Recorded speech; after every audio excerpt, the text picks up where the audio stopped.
Bismillahirrahmanirrahim. Assalamualaikum warahmatullahi wabarakatuh.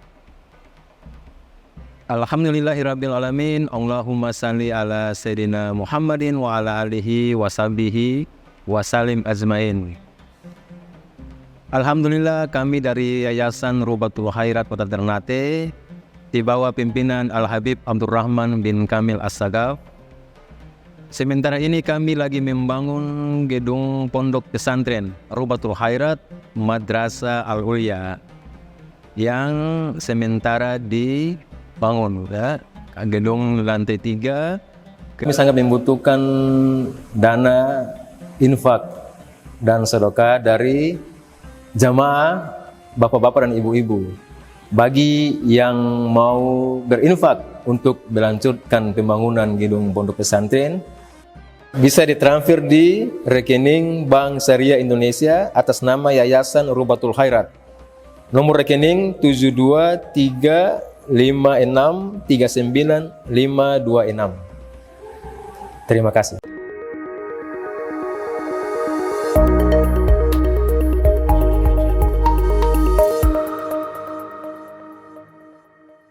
Semacam ini. Tapi saya jabarkan saja, ada riwayat Imam Bujairini menyatakan bahwa itu dari getah dari buah khuldi itu, ya, buah khuldi. Sebagian lain mengatakan darah haid itu bukan sanksi, memang ala sabili sihah.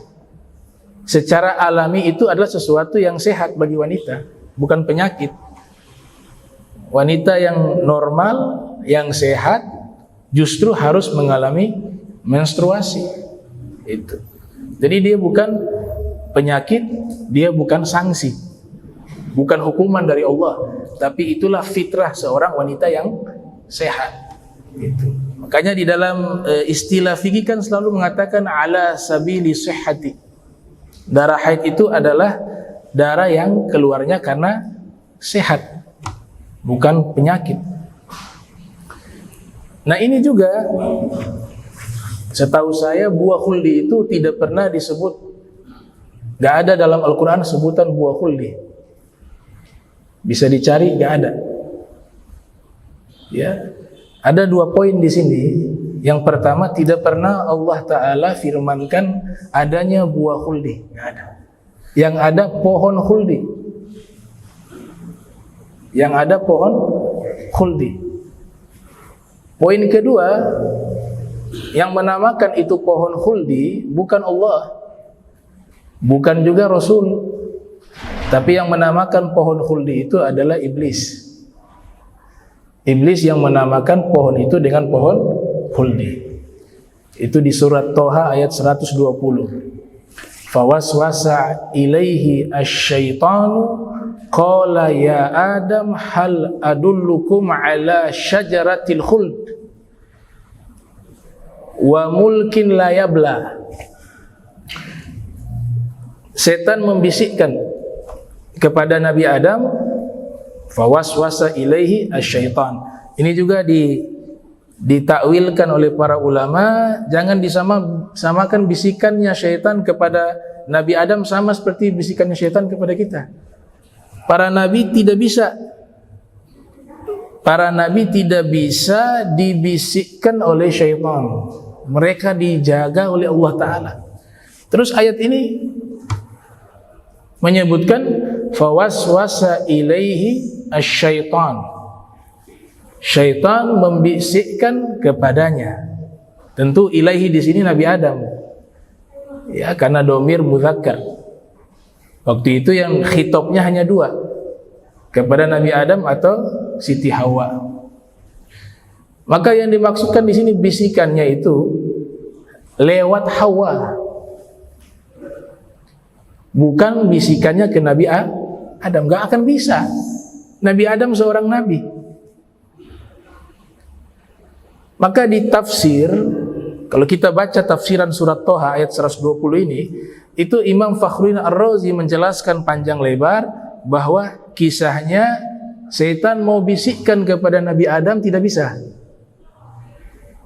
Maka dia cari jalan kedua. Kalau Nabi Adam tidak bisa dibisikkan, maka lewat Siti Hawa. Dari Siti Hawa inilah bisikan itu berhasil, ya, berhasil tembus sampai ke dalam hatinya Siti Hawa. Siti Hawa wanita solehah. Wanita solehah di sini dalilnya, sekalipun seorang itu soleh, tetap ada khawatiru syaitan. Selama dia bukan anbiya, selama dia bukan rasul. Jadi sekelas ulama sekalipun, bahkan sekelas aulia sekalipun, khawatiru syaitan itu ada. Bisikan-bisikan syaitan itu ada di dalam hati. Itu penjelasannya siapa? Sayyidina Syekh Abdul Qadir Al-Jilani dalam kitabnya Futuhul Ghaib. Akan tetapi mereka cepat melawan bisikan itu. Lintasan disebut khawatir, lintasan bisikan. Jadi ada lintasan bisikan jahat. Orang-orang soleh langsung melawan, dihilangkan. Tapi kalau para nabi gak ada khawatir. Khawatir syaitan tidak ada. Karena memang Allah sudah ciptakan para nabi itu, mereka dijaga oleh Allah dari bisikan-bisikan syaitan. Tapi kalau manusia biasa lainnya, tetap bisikan itu ada. Kita bisa rasakan tuh bagaimana hati kita kadang-kadang ada lintasan-lintasan jahat. Tidak dicatat dosa waktu itu, karena sulit bagi manusia untuk menjaga dirinya dari bisikan. Tapi kalau bisikan jahat itu kita tanamkan dalam hati yang disebut niat. Bisikan itu kita respon, kita terima, kemudian kita tanamkan dalam hati. Apalagi sudah bertekad ingin melakukannya, disitulah dicatat sebagai dosa. Kalau dia tidak menghapus gitu. Tapi kalau sekedar bisikan, tidak dianggap dosa. Karena itu sulit untuk dilawan. Dan Imam Syekh Abdul Qadir Jailani menyebutkan ada beberapa bisikan. Ada bisikan syaitan, ada bisikan nafsu, ada bisikan malaikat, ada bisikan ilham dari Allah. Itu banyak bisikan-bisikan itu. Nah, jadi ayat tadi itu, fawaswasa ilaihi asyaitan, itu bukan kepada Nabi Adam, tapi bisikannya kepada Siti Hawa.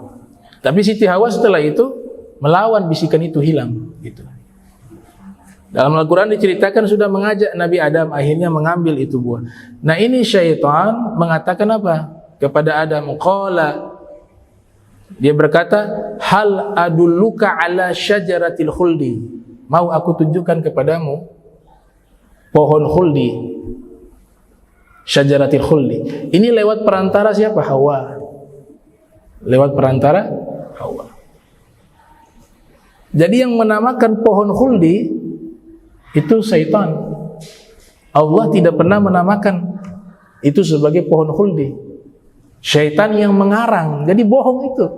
Di ayat yang lain kan dikatakan, kalau kau makan ini buah, bukan buah, ini pohon. Kenapa ada kesimpulan jadi buah khuldi? Karena ulama tafsir memahami pohon yang dimakan. Bahasa Al-Quran kan, jangan kalian dekati pohon ini, jangan kalian makan pohon ini. Pemahaman ahli tafsir menyimpulkan pohon itu kalau yang dimakan apa?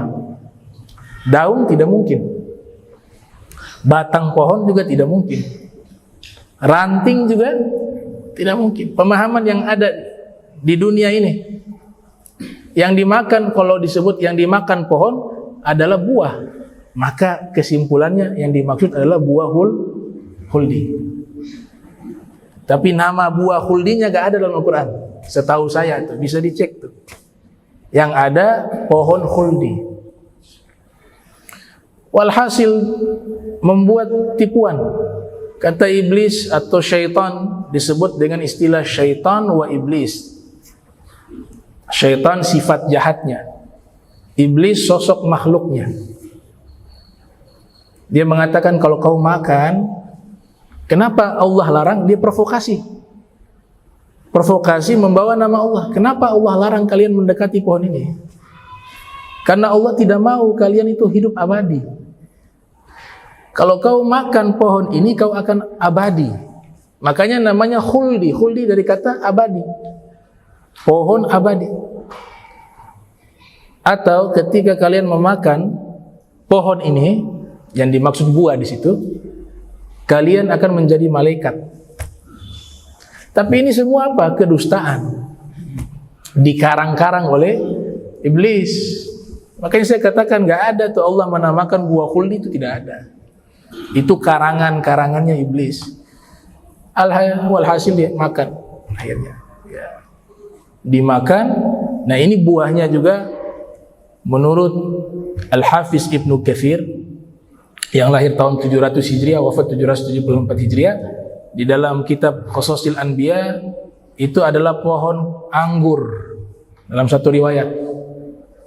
Pohon yang dilarang itu adalah pohon anggur yang berada di taman surga itu. Kata surga juga khilaf tuh. Apakah surga yang nanti dimasuki kita setelah terjadi hari kiamat?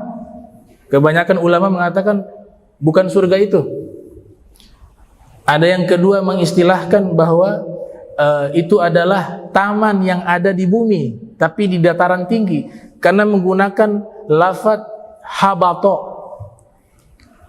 Habato itu kalau kita cari arti leksikalnya di kamus, itu turun dari bukit, turun dari gunung. Walaupun ada juga yang menafsirkan turun dari langit. Kalau dari langit itu biasa menggunakan nazala. Gak ada ayat yang menyebutkan Al-Quran turun menggunakan kata habato. Tidak ada. Adanya apa? Inna anzalnahu. Sesungguhnya kami menurunkan Al-Quran. Kalau anzala atau nazala itu artinya turun dari langit ke bumi. Tapi Nabi Adam teksnya itu menggunakan kata apa? Habato. Habato itu artinya turun dari bukit yang tinggi ke dataran bumi yang rendah. Nah, ini yang diambil oleh sebagian ulama bahwa itu bukan surga yang disebutkan oleh Rasulullah yang nanti dimasuki setelah hari kiamat, tapi dia adalah lokasi taman yang indah di atas bukit tertinggi yang ada di bumi. Pendapat lain mengatakan miniatur surga. Dia bukan berada di bumi tapi di langit, berupa miniatur surga yang Allah ciptakan untuk tempat tinggalnya Nabi Adam dan Hawa. Nah, ini ada khilaf dari masalah surga di situ. Ya, uskun anta wa zawzukal jannata. Masih terjadi khilaf. Ada yang mengatakan buah khuldi itu atau pohon khuldi itu adalah pohon kurma. Ada juga yang berpendapat itu adalah pohon apel, tufah, syajaratut tufah. Ada yang berpendapat syajaratul inab, pohon anggur tadi. Ada yang berpendapat al-hantoh, gandum. Ini pendapat orang Yahudi, bahwa pohon khuldi itu adalah pohon gandum. Ada juga yang berpendapat habbah, sejenis biji-bijian. Ya, dikatakan biji-bijiannya ini aliyan minaz zubdi wa ahla minal asal. Lebih lembut dari keju, lebih manis dari madu. Bahkan ada yang berpendapat itu adalah pohon tin, watini wazaitun. Ya. Jadi masih khilaf tuh. Masih khilaf dia jenis pohon apa. Yang pasti nama buahnya itu dikarang oleh iblis. Ya, buah khuldi. Ada juga yang mengatakan itu adalah metafor. Jadi tidak ada tuh yang namanya pohon khuldi secara fisik, tidak ada. Tapi bahasa kiasan yang disebutkan di dalam Al-Quran, dia berarti adalah populasi manusia. Pohon di situ diartikan adalah hubungan antara suami dan istri. Hasil buahnya adalah anak turunan populasi manusia. Disebutlah dengan syajaratul khuldi dan thamaratul khuldi. Begitu para ulama menjelaskan makna dari syajaratul khuld. Di dalam penelitian ulama ada salah satu ilmuwan di Kufah, Jami'atul Kufah, namanya Nur Mahdi Kazim, membuat satu jurnal terkait masalah apa? Wanita haid di dalam pandangan 3 kitab suci, Taurat, wal Injil, wal Al-Quran. berupa penelitian metode normatif teologis. Dibuatlah 3 penelitian. Yang pertama, ada ulama bernama Syekh Nadi Faraj Darwish. Itu kitab saya pernah baca bukunya dan ada kitabnya, judulnya itu Syarah Al-Ahkam Syar'iyyah fi Taurat, penjelasan hukum syariat di dalam kitab Taurat. Dia ada sekitar 1 jilid, karya Syekh Nadi Faraj Darwish. Di situ beliau jelaskan bahwa hukum Yahudi itu agama, ya. Yahudi itu ideologi agama, Zionis gerakan politik. Beda, jadi Yahudi dengan Zionis beda.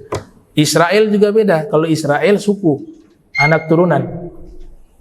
Kalau kita bicara Israel ada 2 tuh. Yang sekarang negara. Tuh, negara yang menganut paham Zionis. Kalau Israel yang dahulu bahasanya itu anak turunan Nabi Yakub. Di dalam Al-Quran disebutkan Yakub itu Israel. Israel itu Yakub. Makanya Bani anak turunan Nabi Yakub. Yang ini sudah terputus, gak ada turunannya lagi. Saya punya kitab Talmud. Kitab orang Yahudi saya punya Talmud. Untuk tambah wawasan saya baca.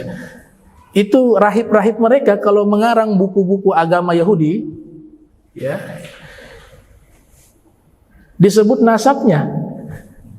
Jadi saya pikir hanya ulama-ulama di dunia Islam saja yang menyebut nasab sampai kepada Rasulullah. Nah, mereka tidak mau kalah juga, sebut nasabnya sampai ke Nabi Yakub. Pendetanya Fulan bin Fulan bin Fulan bin Fulan bin Fulan bin Fulan bin Fulan sampai ke Nabi Yakub. Itu pendeta-pendeta Yahudi itu. Untuk menegaskan bahwa kami ini turunan Nabi Yakub yang disebut dengan Bani Israel. Tapi kalau pemahaman kita, gak ada lagi turunan para nabi, sudah terputus kecuali Nabi Muhammad sallallahu alaihi wasallam. Dari mana dalilnya bahwa seluruh turunan para nabi sudah tidak ada di zaman sekarang, terkecuali keturunan Nabi Muhammad sallallahu alaihi wasallam tetap ada sampai puncaknya Imam Mahdi keluar sebagai anak turunan Nabi Muhammad. Nabi katakan kullu hasabin wa nasabin yanqati'. Semua nasab dan sebab terputus. Kata semua di situ mencakup juga para anbiya, para rasul terdahulu. Makanya Nabi kecualikan nasab para nabi yang masih eksis. Kata Nabi illa hasabi wa nasabi. Kecuali nasabku yang masih ada, kata Rasul. Jadi Nabi tidak menyebut nasab para anbiya terdahulu eksis, tidak. Nasabku yang masih eksis. Tapi kalau ditarik ke Nabi Adam, ya semua juga berasal dari Nabi Adam. Kita berbicara pasca Nabi Adam. Karena semua kita dari Nabi Adam. Bahkan kita berbicara pasca Nabi Nuh. Yang semua turunan manusia nasabnya kembali ke 3 orang anak Nabi Nuh. Sam, Ham, Yafes. Tapi kalau dibawa turunan Ham, turunan Yafes, turunan Sam, itu dibawanya nanti terputus dari Nabi Yakub ke bawah. Para nabi terakhir, Nabi Isa, tidak punya turunan. Nabi Isa nanti menikah di akhir zaman, turunannya di akhir zaman. Bahkan dikatakan oleh Ibn Arabi menikahnya dengan wanita asal Azgalan, asal Gaza. Karena Nabi Isa orang Gaza. Nabi Isa lahir di Baitul Laham. Nabi Isa besar di Palestina. Menikah juga dengan wanita Palestina. Jadi gak ada tuh nasab para nabi yang masih eksis sampai sekarang. Kalau orang-orang Yahudi mengklaim ada mereka turunannya daripada Bani Israel, maka di dalam agama kita sudah menyatakan sudah terputus semua nasab mereka. Hanya ada mengklaim.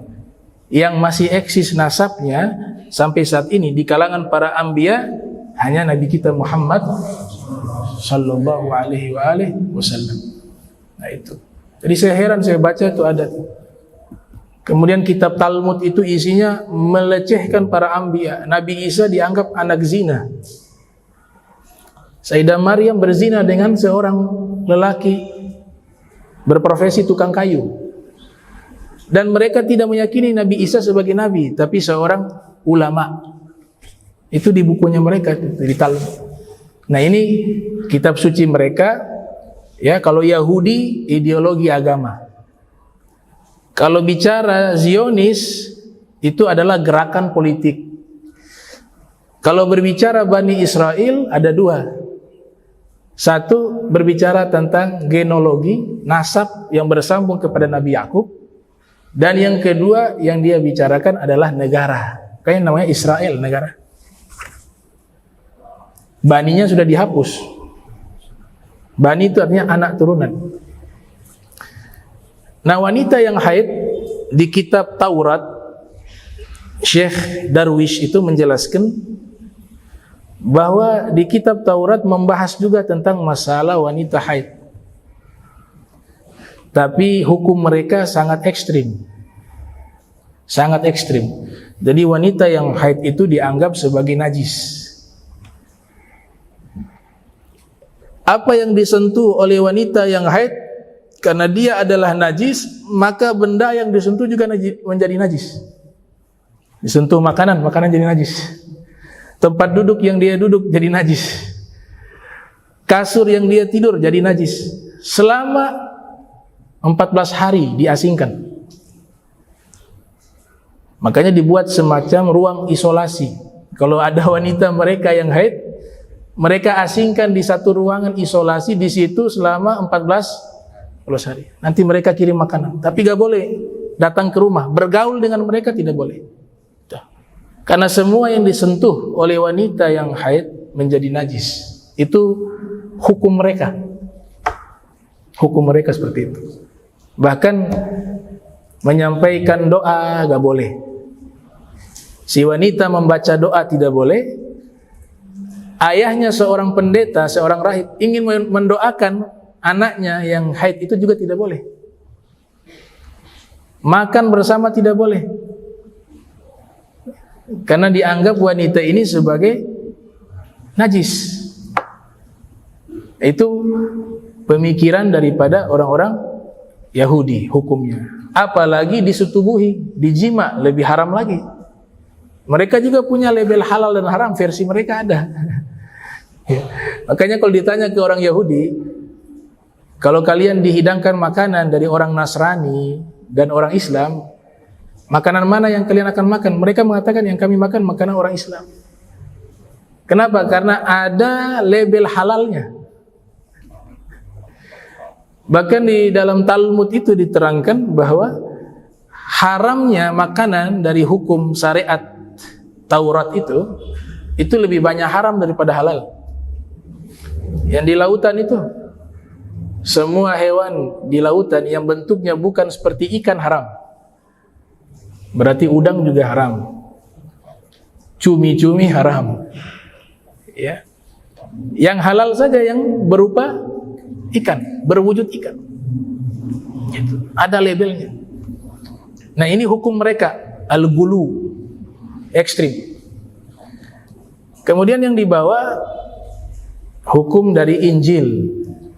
Kalau Injil lawannya Yahudi, dia adalah apa? Menggampangkan. Kalau Yahudi ekstrim, kalau Nasrani menggampangkan. Kitab-kitab yang sekarang nih, kitab-kitab Injil yang sekarang, Perjanjian Lama, Perjanjian Baru. Kalau yang Perjanjian Lama yang masih asli, masih bahas tentang masalah haid. Tapi yang belakangan sudah direvisi, sudah tidak ada pembahasan spesifik tentang masalah haid. Sehingga apa? Dianggap wanita haid itu sebagai wanita yang suci. Sehingga dijima juga boleh. Tadi kalau Yahudi terbalik tuh. Tidak boleh dijima, jangankan dijima, makan sama-sama sih tidak boleh. Kalau Nasrani gak ada pembahasan ini. Di zaman dulu ada yang asli. Perjanjian Lama yang asli masih ada pembahasan itu. Tapi belakangan sudah mulai direvisi, pembahasan ini sudah mulai hilang. Sehingga dianggap wanita haid itu masih bisa dijima. disetubuhi masih bisa. Dalam pandangan kita, anak yang terlahir dari proses jima dalam keadaan haid mewarisi sifat-sifat buruk. Anak yang lahir itu akan mewarisi sifat-sifat yang buruk. Itu keyakinan para mutasawwifun, ya, seperti para imam-imam besar seperti Abu Thalib Al-Makki dan Imam Abdul Karim dan juga Imam Ghazali, dan banyak para ulama menerangkan ada efek tidak baik anak yang terlahir ketika dalam keadaan haid mereka jima, lahir anak punya sifat yang tidak baik. Bahkan di kitab Fathul Izar ada hari-hari tertentu yang ditentukan kalau mau buat anak itu ada hari-harinya. Dan musannif itu menyebutkan bahwa tajribah ini berdasarkan eksperimen, dan hampir saya nyatakan bahwa apa yang saya sebutkan itu hampir benar semuanya, akurat. Nah, mungkin di pertemuan berikut bisa saya bacakan sedikit penjelasan hari-hari tersebut. Ya. Tapi ada juga Imam Malik mengatakan enggak, semua hari itu baik, enggak ada masalah. Ya, Imam Malik tidak menggunakan metodologi itu. Tapi di dalam kitab Shahihul Kitab namanya Fathul Izar, itu ada hari-hari tertentu yang tidak boleh sembarangan kita untuk melakukan hubungan suami istri sampai hamil istrinya, sampai mendapatkan anak. Ada sifat-sifat buruk yang akan menempel, akan dibawa ketika dia lahir. Nah, jadi kalau Nasrani bebas, mau haid ke mau suci sama, ya dilabrak saja. Kalau Yahudi kebalikannya, gitu. Nah, itulah yang disebut agama Islam posisinya di mana? Di antara ekstrim kiri dan kanan. Di antara yang menggampangkan dan yang ekstrim. Yang ekstrim Yahudi, yang menggampangkan Nasrani. Itulah yang disebut dengan moderat. Wa kadzalika ja'alnakum ummatan wasata litakunu syuhada'a 'alan nas wa yakuna ar-rasulu 'alaikum syahida. Inilah yang kami jadikan kalian umat pertengahan. Makna pertengahan apa? Antara menggampangkan dan ekstrim. Islam di tengah-tengah. Jadi agama Islam ini, hukum dalam Al-Quran dan syariat Islam memandang wanita haid tidak seperti orang Yahudi mengatakan najis, tapi dikatakan hadas besar. Wanita yang haid tidak dikatakan najis, tapi dikatakan hadas besar. Tapi darah haidnya najis, wanitanya tetap suci. Kalau pemahaman Yahudi, kita sentuh wanita yang haid, kita kena najis kalau basah. Tapi dalam hukum Islam suci, karena yang najis darahnya, dan dia keadaannya hadas besar. Walaupun ada aturan-aturan tadi, ketika mereka mengalami masa hadas besar, tidak boleh itu kita menjima mereka, haram. Kemudian mereka wanita tidak boleh berpuasa, wanita yang haid tidak boleh sholat, tidak boleh tawaf, ya tidak boleh membaca Al-Quran dengan talaffuz, melafatkan, tidak boleh menyentuh Al-Quran, tidak boleh membawa Al-Quran. Itu hukumnya wanita-wanita yang dalam keadaan hadas besar. Tapi sosok wanitanya ini suci. Suci, kita sentuh gak ada masalah, kita makan bersama mereka tidak ada masalah, gitu. Yang dilarang adalah ma baina surrah wa rukbah, di antara pusar dan lutut. Dulu Sayyidina Ali pernah ditanya tuh, ada 3 pertanyaan ditanyakan kepada Imam Ali bin Abi Thalib. Yang pertama, darah pertama yang mengalir di muka bumi itu darah apa? Pertanyaan kedua, tempat yang tidak ada arah kiblat itu di mana? Pertanyaan ketiga, sesuatu yang dia ada tapi tidak memiliki orang tua, tidak memiliki ibu, tidak memiliki ayah, tidak memiliki kerabat, tapi sesuatu ini ada, menggunakan kata sesuatu. Ini disampaikan kepada Imam Ali bin Abi Thalib. Beliau menjawab, darah pertama yang mengalir di atas muka bumi adalah darah haidnya Hawa. Tempat yang tidak ada arah kiblat di dalam Ka'bah. Dalam Ka'bah gak ada arah kiblat.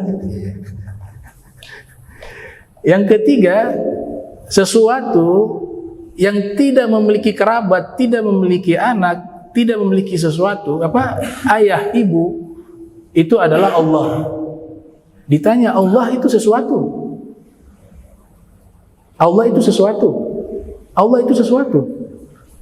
Dalam Al-Quran disebutkan, ayyu syai'in akbaru syahadah qulillah. Sesuatu yang paling besar kesaksiannya, katakanlah sesuatu itu adalah Allah. Jadi kalau ulama-ulama Asy'ariyah menyebutkan bahwa Allah itu syai'un, kalau Mu'tazilah mengatakan Allah itu bukan syai'un. Tapi harus diingat, syai'un yang dimaksud bukan artinya sesuatu, karena sesuatu itu makhluk. Yang dimaksud sesuatu, Allah di situ adalah maujud. Sesuatu itu adalah sesuatu yang ada.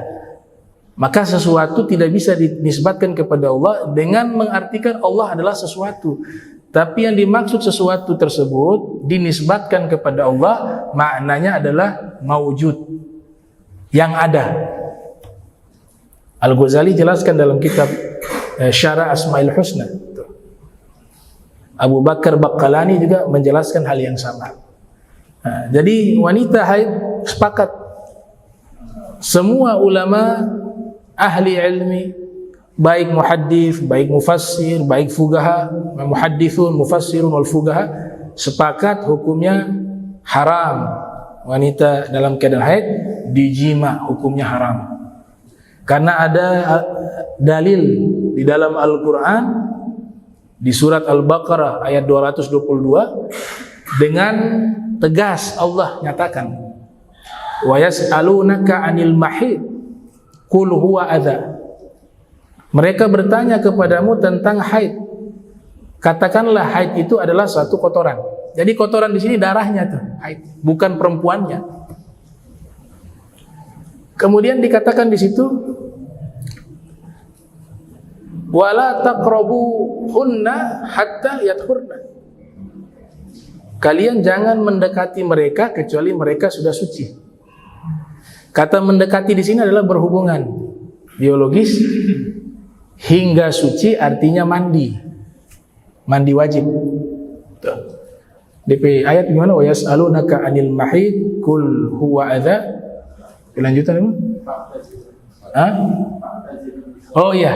Fa'tazilun nisaa fil mahid wa la taqrabuhunna hatta yathurna. Allah nyatakan tuh, mereka bertanya kepadamu tentang haid, maka katakanlah haid itu adalah kotoran, darahnya itu.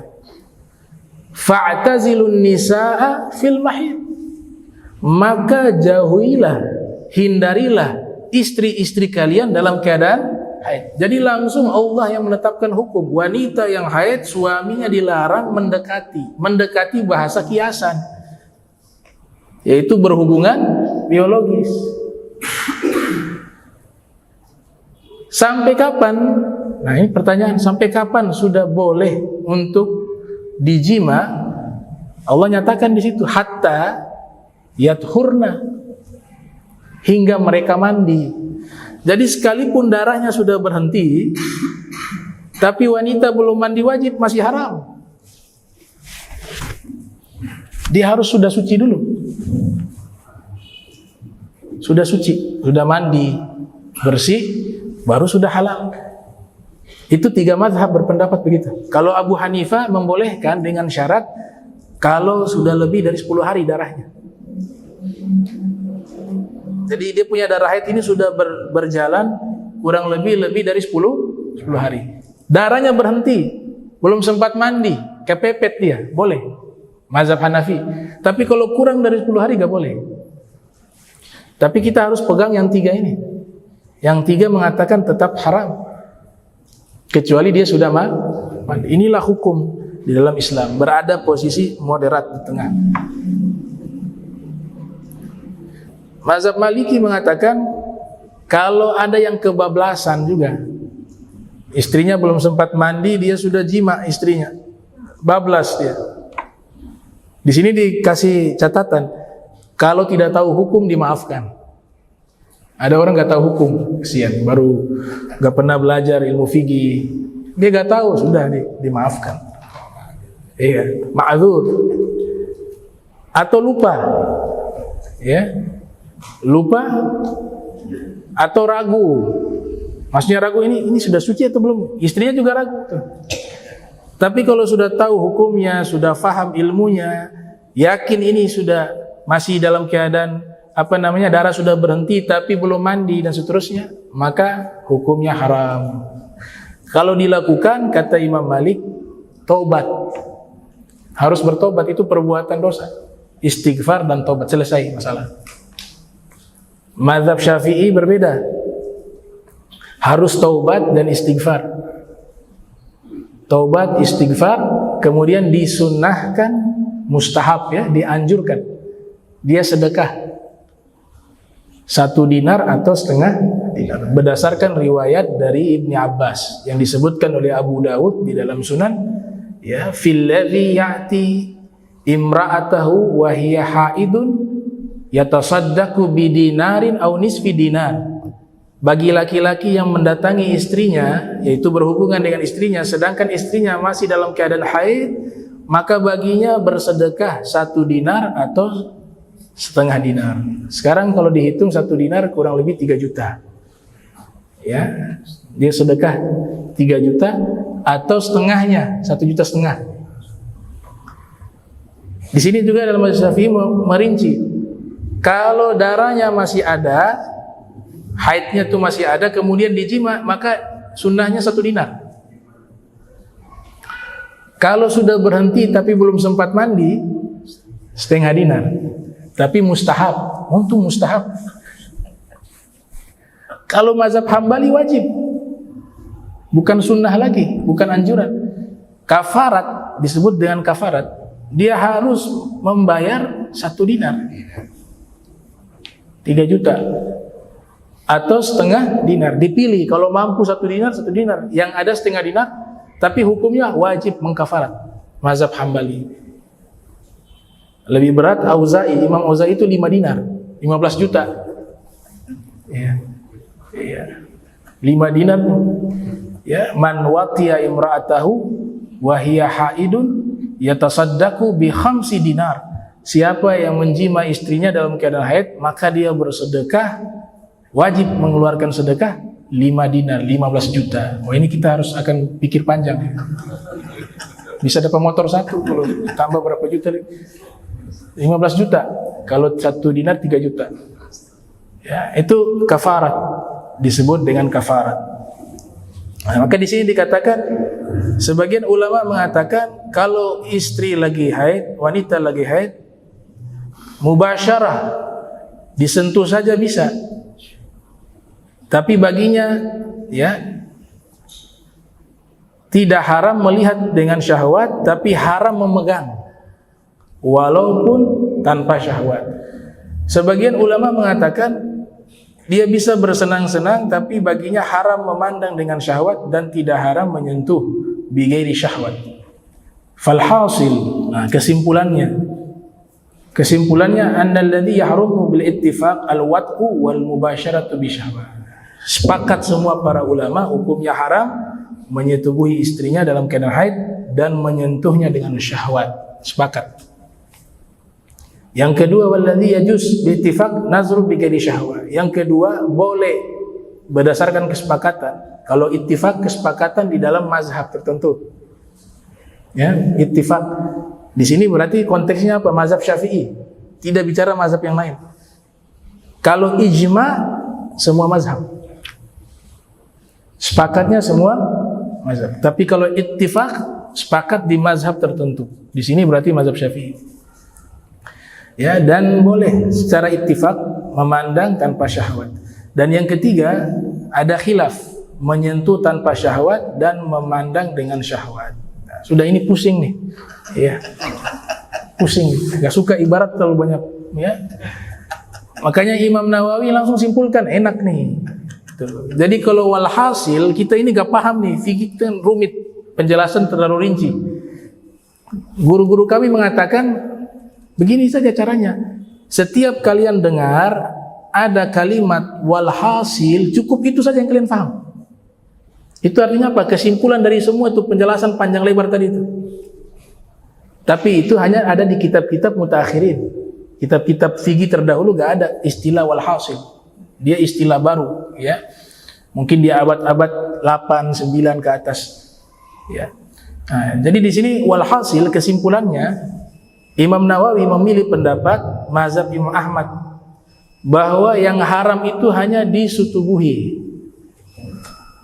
Paham ya? Disutubuhi saja yang haram. Yang lainnya masih bisa. Itu. Bahkan Syekh Nawawi Bantini dalam kitab Nihatul Zain mengatakan kalau takut terjerumus dalam zina, dia masih bisa melakukan istimta, bersenang-senang, selama tidak masuk kemaluannya ke dalam kemaluan istri. Untuk takut terjerumus kepada perzinahan, dia tidak mampu menahan itu. Nah, ini pendapat yang dipilih oleh Imam An-Nawawi, ya. Mazhab Imam Ahmad mengutip atau mengikuti mazhab Imam Ahmad bin Hanbal.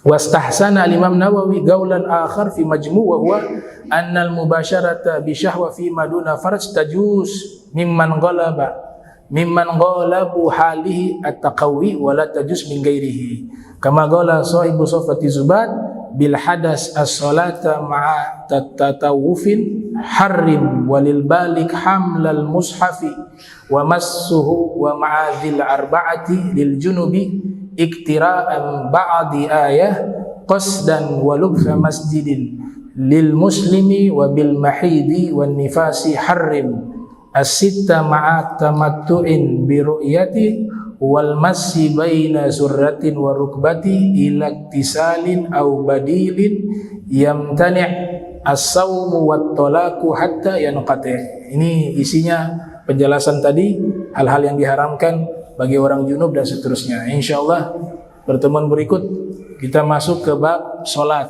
kitabus salat, ya, kitabus salat. Kemudian nanti saya bacakan juga tuh kitab Fathul Izar, hari-hari yang baik, ya, untuk menciptakan manusia, ya. Jangan menciptakan, membuat. Kalau orang-orang sufi larang mengatakan menciptakan. Iya kan? Mengarang. Menciptakan sebuah karya gak boleh. Lafaz menciptakan itu khusus kepada Allah. Tapi yang bisa digunakan membuat. Kalau yang menciptakan manusia Allah. Yang membuat manusia